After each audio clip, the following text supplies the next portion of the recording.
Sub Podcast episode 116. I am one of your hosts, Chris Cheney. Virtually across from me at the same time, we have, you know them, Lawrence DeLoach and Luke Trevisi. What's up, guys? We're here. What's going on? And to be honest, guys, we were just discussing before we hit record, this isn't a great week to try to dissect sneakers. There's not a lot going on. There's not a lot of releases that came out. It's sort of, we're in the midst of a reform in this country, and that's sort of the focus here. It's not about how you lace your shoes. Mm-hmm. So I like to choke my laces personally. Yeah. Yeah, so it's just sort of where this is going to be a short one, I guess. So, I mean, one thing that is going on is there's a lot of donating and fundraising, which is great. Most of you name a streetwear brand now, you name a sneaker company, they're doing something. So that's an awesome thing.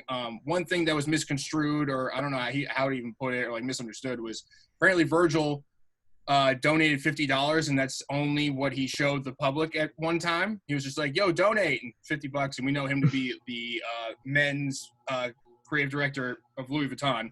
So a lot of people were so mad that he only donated $50. A lot of people were mad. He came out to say that, hey guys, I'm black, fuck you, and also I've donated like 20 grand. So I mean, I don't know. Do you guys have anything on that? I thought it was real funny the way he was getting roasted. Yeah, it was funny. It was funny in the moment, and then when he explained himself, I was like, oh, why would you do? It's time to stop now, people, please. Well, I think honestly, what happened is, I mean, it's not just the $50. You know, it's the fact that he basically ripped people for looting. Yes. His boy Sean's store, Sean, in round two, when a lot of people were, and a lot of people were like, even Sean kind of backed off, and he was like, whatever for the people, and Virgil basically condemned people. It was like, this is what I mean when streetwear is dead, and I think a lot of people were like, fuck you, like, as a black man, what is your problem? Like, you know what I mean? Like, you really value like merchandise over people's lives. So I think that was like, one of the things that caused people to be like, to look at Virgil really awkwardly. And then the $50 donation, when you have like those two, and it's like, it became one of those things where Virgil's associated with Kanye West, and the whole Don C and all those guys, and it seemed like it was more of an issue, not with them in terms of, Kanye, he's had his issues with, Trump, wearing Make America Great Again hats, and his views in politics.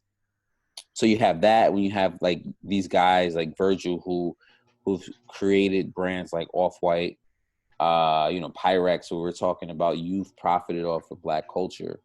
And you see black men being murdered on camera, and you still seem to value the $300 T-shirt that was looted, opposed to you being upset about a black man being murdered on camera by a police officer. Or, I think that's where people got pissed off. I think if Virgil did the $50 donation, I think, obviously people would definitely still make fun of it because he's fucking, he's got money, but I think it wouldn't have been as bad. People just didn't like, his take on this whole situation. Yeah, I mean, he's been getting a lot of hate from all angles just because of the positions he's in. And then, the way he framed that wasn't that great. A better way he could have framed it, I don't know. He probably should have thought about it a little better. But I do want to highlight Bobby Hundreds for a second, because he had a great point where someone was tweeting him that, like, hey, I hope your store's okay. And he was like, dude, it's not about the store. The store would be fine. Like black lives are the important thing. And that's sort of the forward face that people should be having. A lot of people are like, yo, the protest is bad, but shouldn't be doing this to black people. So it's like that framing, I think, that got most people upset, Yeah, I think that's what it really is. I mean, the interesting thing about it is a lot of these stores really didn't, or a lot of these people in the mix really didn't speak up until their store was looted. Yeah. So prior to their store being looted, they seemed pretty quiet on the issue. The issue of black men, black people being, treated less than human, and people, on tape by, I think a lot of people no one really some of them, so obviously I'm not going to say all, but you have certain people who said nothing about Black Lives until their store was ransacked. You understand what I'm saying? So then it also, we start looking at it, it's like, all right, well, how much were you really, obviously, how much are you really into this? How, where's your heart coming from? So I think that's one thing that I really, it was a takeaway for me. But then, for every Virgil, there's the owner of Ben and Jerry's, who who came out with a hard stance and is like, listen, Black Lives fucking matter, and if you don't like it, I don't give a fuck. And then they got arrested. The owners got arrested. There you go. Those guys are G's, fucking G's. Yeah. There you go. So, I think that's it's one of those things where it's either we've gotten to the point in society now where it's either you're with it or you're on the other side. And we're seeing that right now. I mean, like we said, I mean, all these stores that were looted and destroyed, I mean, their insurance will be able to, cover the merchandise, the damaged property value, whatever, we did have an interesting talk and discussion last week about in terms of consignment shops and people who place their goods in the hands of these stores, and I wonder what's going to be the lasting ramifications of, especially like a place like Flight Club, right?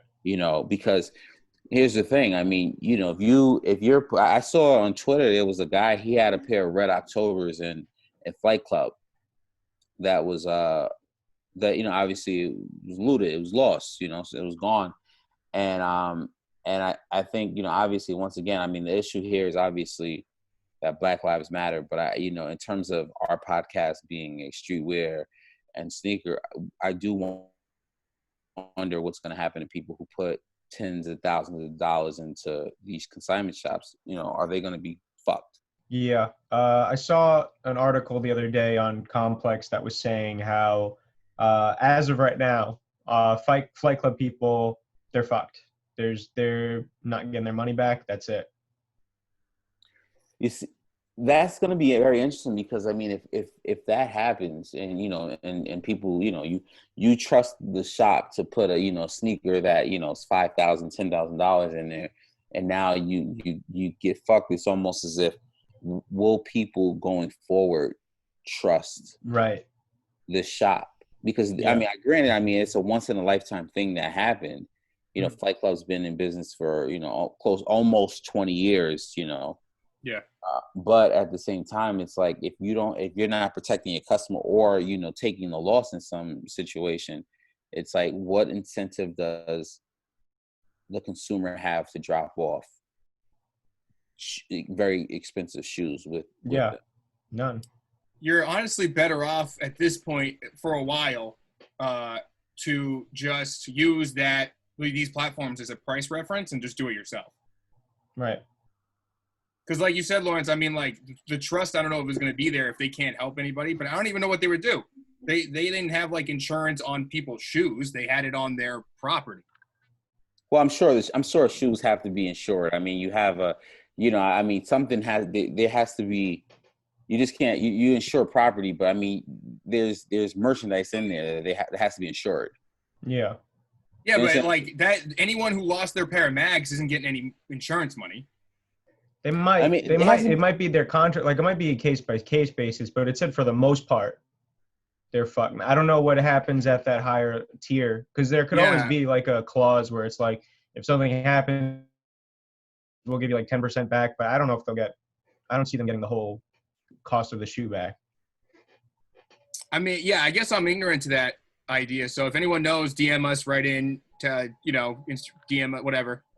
Because I've never dealt with shoes that high level for resale, and I don't know anybody who would do that. Most of the people I know just wear the shit, no matter how much money it is. Yeah. Mm-hmm. So I don't. Yeah. Yeah, it's very interesting to see what the what happens going forward with, at least on that in that angle, in that aspect of what's going on in the world. Right. Like, what do you do? Because I mean, at the end of the day, I mean, Flight Club is very, they're a tourist attraction. They deal with so many people, especially, us being in New York. You ever go to Flight Club, I mean, to drop off some sneakers, I mean, there's people coming in and out that they're just dumping shoes off. And you have these resellers who are putting, $1 million worth of product in the Flight Club. Mm-hmm. Yeah. So, that was like the main thing that was very interesting to me this week, just to see. Also you see a lot of people like on these apps offer up. Like I saw some screenshots of dudes, selling the sneakers that they looted out of these consignment shops and these stores. Why they would label them as loot shoes, I have no idea. Because not only are you admitting, some of them, not all of them, but I did see some that were like, yo, I got this in the loot. And I maybe to explain why, because a lot of those loot stuff were lowly priced. I don't know what you saw, El, but like the shit I saw, they were low, on the low range of things. Yeah, I mean, I think unfortunately, you almost have to, put some type of disclaimer, because if you have a pair of shoes that, on the secondary market is going for $5,000-$6,000, you're like, hey, I'll take $1,500 right now. It's almost like, all right, this is too good to be true. But, when you start saying, I got these from the loot, yeah. There's a moral question I have for both of you in this. Are you above purchase? Would you purchase a pair of looted sneakers? Oh, that's a great question. And you know what? I don't know. It depends on the price and the shoe, I'll have to say. I don't know if I'm above it, honestly. Yeah, I don't know. I would like to say I am. Mm-hmm. But, like, if you come to me with some Yeezy ones and you're say like the black pair, black Yeezy ones, $400. Yeah, I'm buying that. Buying those, okay. But I'm not buying like the Travis Scott Friends and Family 4s for $1,000. You know what I mean? So I guess it really has to be a hookup. Wait. So you're telling me, because the Travis Scott Friends and Family 4s sold for I think $2,000 on StockX, if I'm correct. Yeah. It's a $10,000 shoe. So you're telling me you wouldn't buy a $10,000 shoe for $2,000 if you had the opportunity? I don't think so, because you know what? No, I'm not.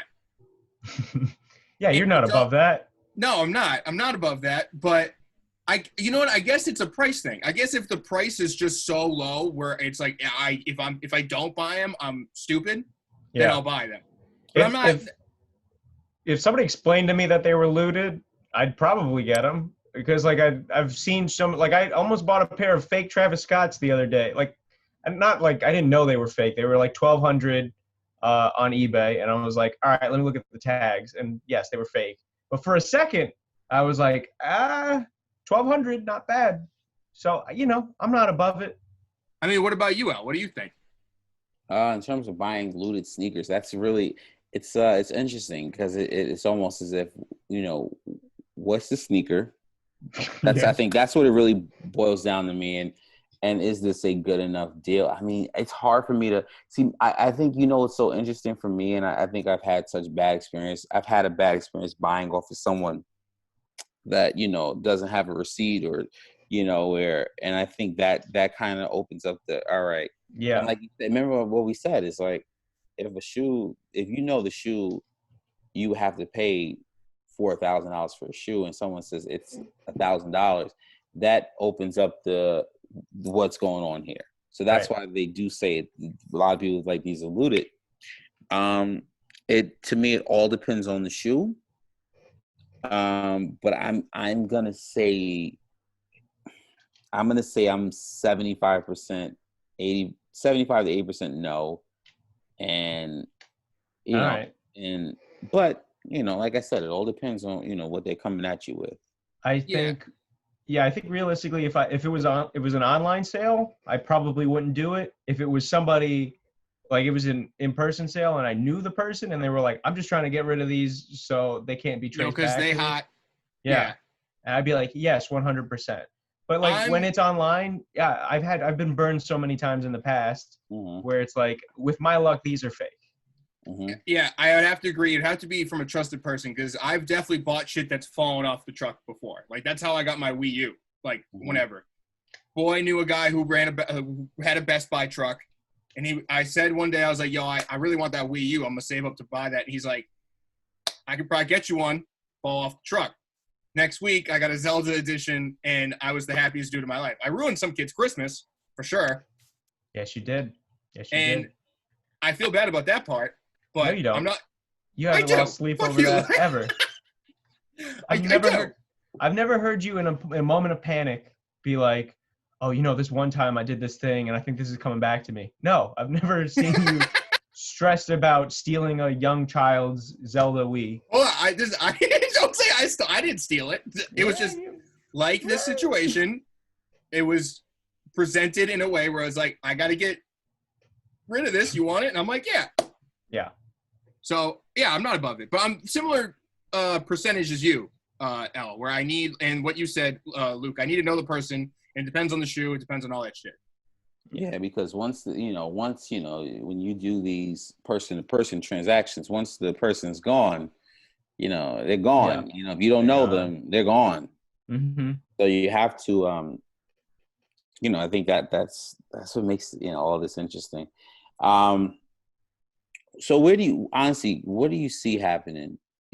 After things in terms of retail opens up. I know LA is a completely different animal because, and same with New York, a lot of these stores have been looted really bad.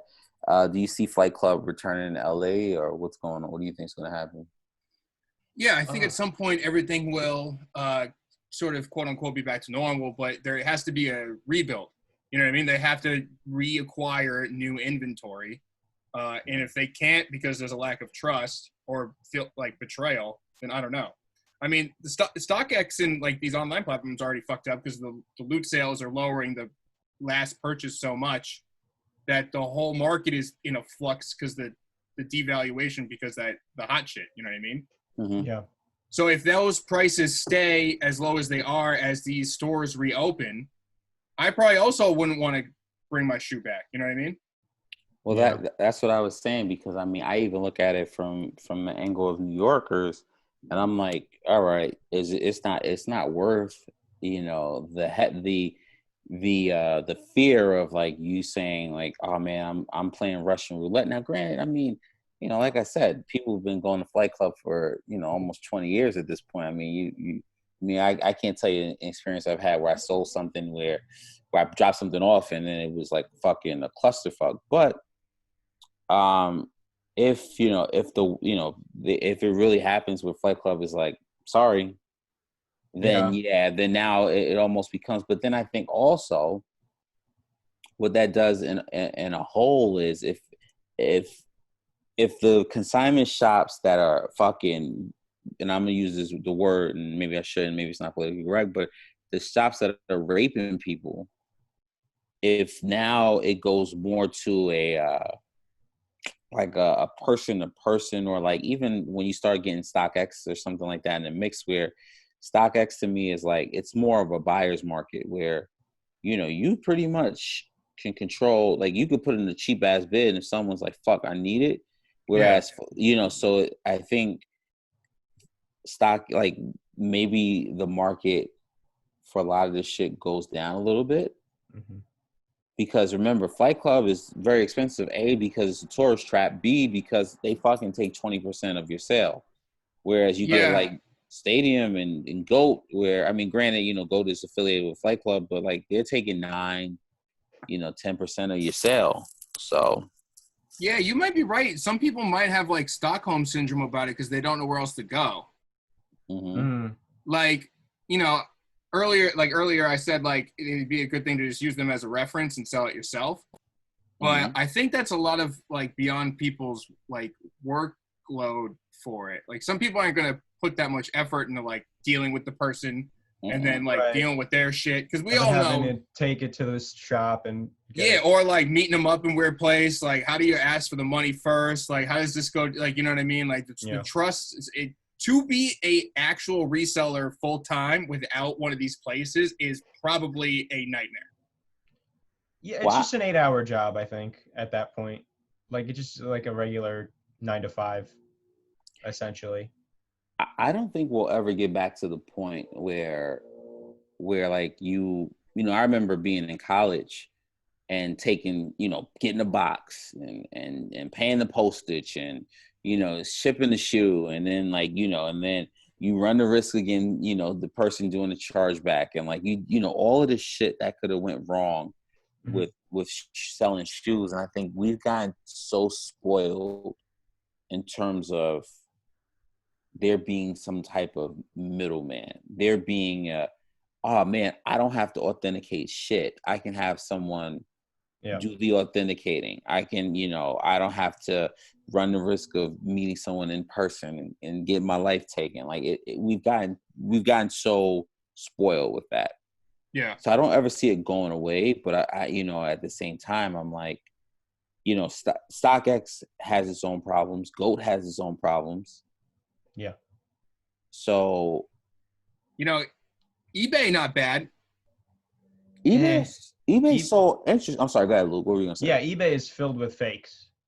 Yes, it's like flooded with fakes. But not for the. I'm saying from the seller perspective, not as the buyer. I would agree with L and say that if I was going to buy something, even though there's many problems with the way StockX authenticates things, I'd probably buy from StockX before eBay. But as a seller, that is a great sort of minimal middleman. I guess so, yeah. Because go. Well, no, I didn't answer Lawrence's question earlier about the Flight Club. You can finish first. I'll get into it. Oh no, just I'm saying it's less about like them people like being in your virtual personal space. Like with eBay, you don't have to deal with them DMing. There's like a platform and they have rules and regulations on stuff. It's just a little better to sell on there to me. Maybe people will go there. I don't know, but yeah, kick it to you, Luke. Yeah, with Flight Club, if they lose all their customers from, they lose all their consignments from LA, it could go one of two ways. It's either they try to recover the funds to gain the trust of the public again, which will probably end up having them close that LA store down anyway to afford it. Right? Because you're going to have to pay for the damages in the store. You'd have to pay for the sneakers if you're going to do that. And then you'd have to, reopen again and pay everybody's salary. It's just not going to happen, I don't think. So I think, we might actually see the LA location close, or they open back up again and just try to keep the customer base happy. But yeah, we might lose Flight Club in the next 10 years. Well, you know what? I don't. With Nike, Adidas, and all these like brands that you can purchase from like off the sneakers app, you don't have to worry about any authentication or whatever. But I think when you're buying from a secondary market, you want to see it in person as much as you can. That's the only thing that Flight Club has going for it. So you think that like because they have the in-person, but they, I don't know, man. Even online, I guess I don't know. It's just when you're buying from them because there's known fakes in these places. I think less in Flight Club than others like StockX or other platforms. Right. There is that you want to touch it sort of thing. Pause. So I think that might get them back up and running. You are I think right though because things are moving online so quickly that that's going to be the focus in years coming. Damn, this is a more thought-provoking conversation than I thought we were going to have, honestly. Yeah. I'm surprised too. Yeah. So, if they close the LA one, do they even bother keeping the New York one? And they could just do all online shit and have drop-offs like stock. Nah, I think because I think New York is still a tourist attraction. But here's where I think they honestly went wrong. And I know this is, maybe I'm thinking a little too deep, but why the fuck didn't they get the merchandise out of the store? When you look at jewelry, being the fact that I worked in the jewelry industry for so long, when it's time to close up, that shit goes in a vault, a safe. Right. Now, granted, I know you're dealing with sneakers, so it's a lot harder to put in a vault and a safe to lock up. But if, for example, because of COVID, stores have been, physical stores have been pretty much closed since March. And if you have merchandise in a store that is, we're talking, there's sneakers that are, $30,000, $40,000, it would be in your best interest to get the merchandise out, especially if, we're dealing with COVID. Yeah. Now, granted, no one knew that we were going to, deal with we were going to deal with such a incident in terms of police brutality that was going to set off America. No one predicted that. But what I'm saying is, you have to take some precaution in terms of, granted, these are not your sneakers, your store, but I feel like a lot of these retail stores did nothing, especially, and looking at it from the consignment, the sneaker aspect of it, they did nothing to protect customers. Flight Club took out the sneakers after LA got looted, and then the country was in an uprising. Now, granted, a lot of these stores just closed down on a you got to shut down by this and this. But if these places, if Flight Club was able to pause merchandise from being purchased during COVID, because they paused a lot, like a lot of the higher price items you cannot purchase during their store being shut down, then I feel like they should have taken the precaution to get the shit out of the fucking store. I think L has a good case. I think they might shut down. That's a good lawsuit right there. In those waivers, if it's like your loss, if if they have something where it's just like, well, whatever, then they can't do that. But there might be a case for a class action lawsuit because of the neglect of everybody that they did it to. Yeah. I'm not a lawyer, but we are not lawyers. None of us are lawyers. Astoundingly, none of us have law degrees. In my honest opinion, in my heart of hearts, I feel like that, something like they definitely, I know the wording of the way that there's the agreement in Flight Club, we assume no responsibility, blah, blah, blah. But if you are fucking,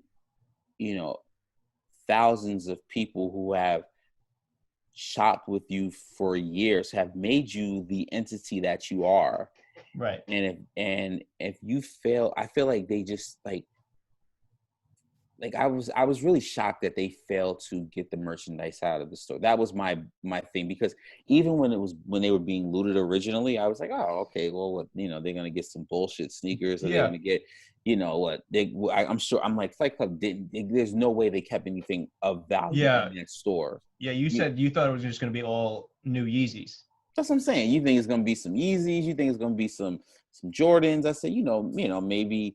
But when I see a video of a kid and he has fucking Air Mags that are $40,000,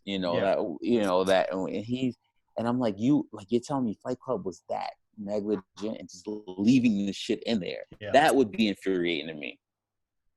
So we'd have to see what they do next. They might not have a choice. They might have to to avoid being shut down completely, they might have to just surrender the LA store and pay everybody back.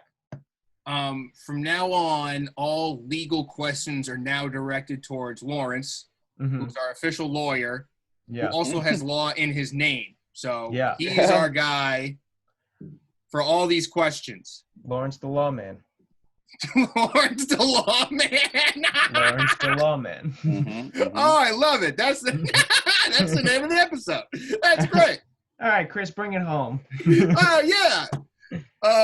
Damn. That's fucking.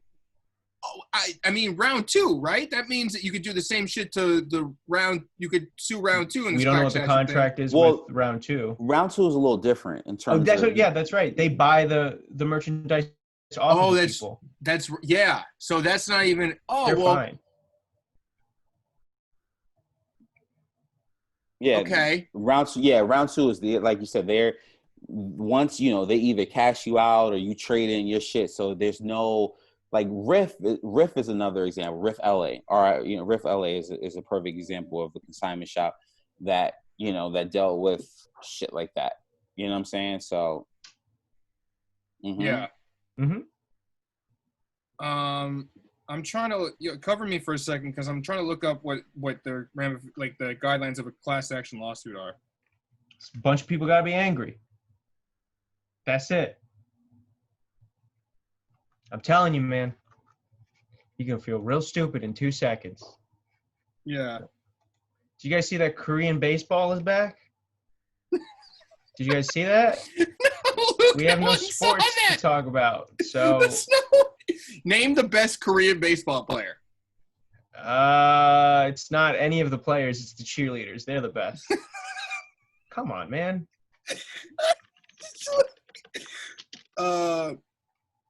This guy has glasses on and he hit a home run. It was crazy. He was like, I don't have to run with these on. I'll just be really good at hitting. He's like an anime character. All right, so wait. Here. All right, okay. So a plaintiff sues a defendant or a number of defendants on behalf of a group or class of absent parties. Yeah. A lot of people want to sue. They need like a lot of backing. But on behalf of a group or class of absent parties. So what would the group or class be? The people who got their shit stolen and didn't get paid back. And then you sue Flight Club for negligence. We, the sneakerheads of LA, go to sue. This is. I didn't even think about this. Yeah, not that I think this is actually going to happen. In the monumental 2021 case of Sneakerheads v. Flight Club. I mean, that would be the flyest court case that's ever existed. Do you imagine all the LA fucking sneakerheads in one place? Just could you imagine the merchandise on a judge? Could you imagine the merchandise that comes out of this? Everybody gets a fucking line. Sean gets a line. Travis Scott gets a line. Everybody's doing Sneakerheads v. Flight Club. Oh, yo. That's funny. Just the courtroom just flexing. Just the Bape Shark heads in the back of the room going. They're like calling Nicky Diamonds to the stand. Yeah. Hilarious. Oh, be so goofy. This is a good sketch idea that we'll never execute on. Okay. Yeah, put it out into the universe that we're never going to get it done. Yeah. Oh, that's funny, though. Damn, man.